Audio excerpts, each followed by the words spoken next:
What's up, YouTube? Mr. Johnson back with another video for you. Um, I want to talk about um, a video I uploaded yesterday called Government is on Welfare, which it is. So I want to talk about that, but let me begin before I get into all of that. Um, I know my videos don't have any of the flashy stuff that comes up when you first come in to watch my videos, like all the flashy names and all of that stuff and words that come across the screen. But I figure you don't need all of that to get a message across. You know, if the message is important, that's all that matters. So, with that said, let me get on into this. Anyway, so I had uh, I had 194 subscribers thus far. Now I'm down to 191, and the reason being is because I had the audacity to tell the truth about government receiving welfare from the public. And it's the truth. Because let me say, it's funny how when I talk about private citizens receiving welfare and that they need to get off of welfare, be independent, stay away from government, don't receive any money from government, people are all down for that. All down for it. They cool with me saying all of that stuff. But when I turn back around to say to the government that the government needs to get off of welfare and stop taking the public's money, then there is a problem. That's crazy. People are willing to fork their money over and be all right with the government receiving stolen money from working class people who work hard every single day for their money, but they're not okay with private citizens doing the same thing. Now, private citizens don't coercively make you give them your money. Government does that. The government coercively makes you give it money. And no, everyone seems to be cool with that, just going about their daily lives, business as usual. But everyone jumps on poor people or people who are so-called taking advantage of the system. They get mad at them about doing all of that, but they don't get mad at the government for taking advantage of working class people. Makes no sense. Makes zero sense, actually. The government, while it's taking in all this money, all this welfare, get to live a luxurious lifestyle. All these so-called leaders in government get to live in luxury, while people who work for a living, work hard for a living, dwell and squander in poverty, destitution, waller, all in misery simply because the government is taking from them, taking money that doesn't belong to them. Well, taking money that doesn't belong to the government. The government, how would I put this? The government's taking money that doesn't belong to it. And so all these years, people have been dealing with this. And so I come about and I say, hey, the government is living on welfare.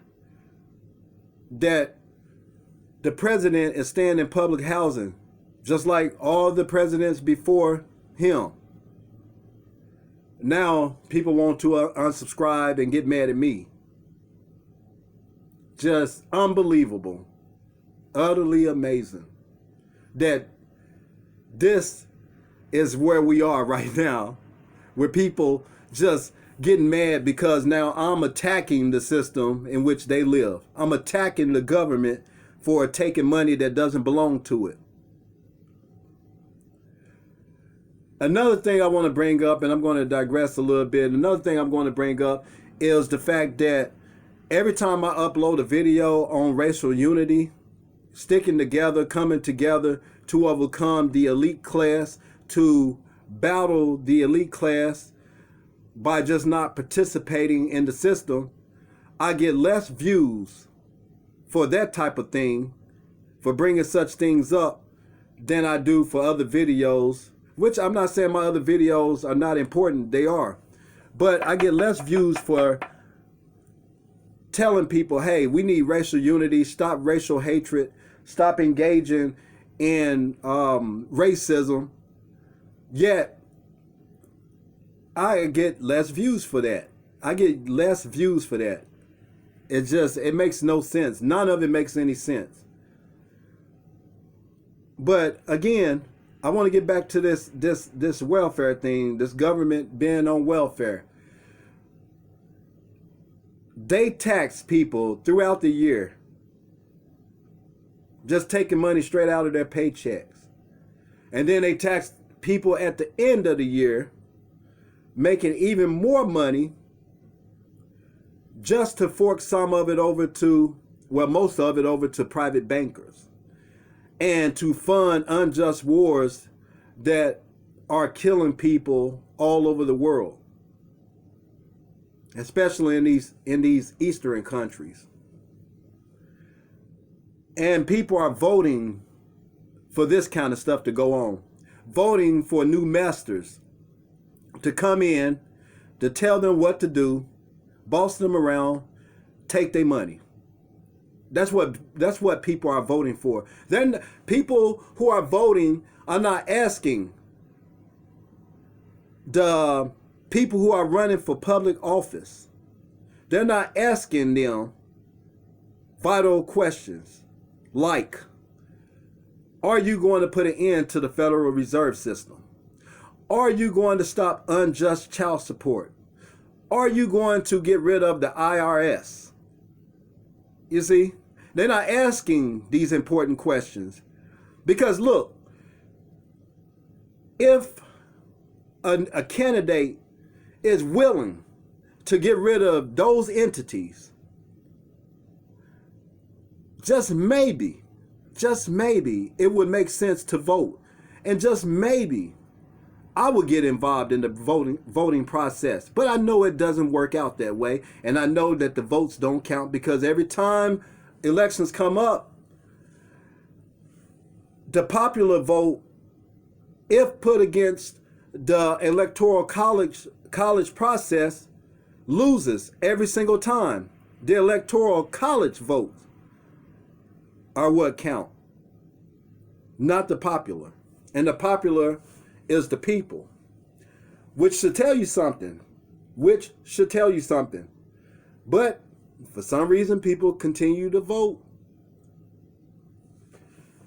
And it's all taking up tax dollars that are stolen from working class people. But again, unsubscribe from me, talk about me, make me look crazy for bringing all of this up. It's cool. But I really don't have anything else to say. Oh, yeah, but before I leave, get the book, Our Enemy the State by Albert J. Nock. He'll explain all of this stuff to you. The transference of social power to state power. How the state just gobbles all of our power up to enhance the state's power. Yep. And it's been going on all this time, ever since Franklin Roosevelt. Actually, before him. But anyway, I'm out.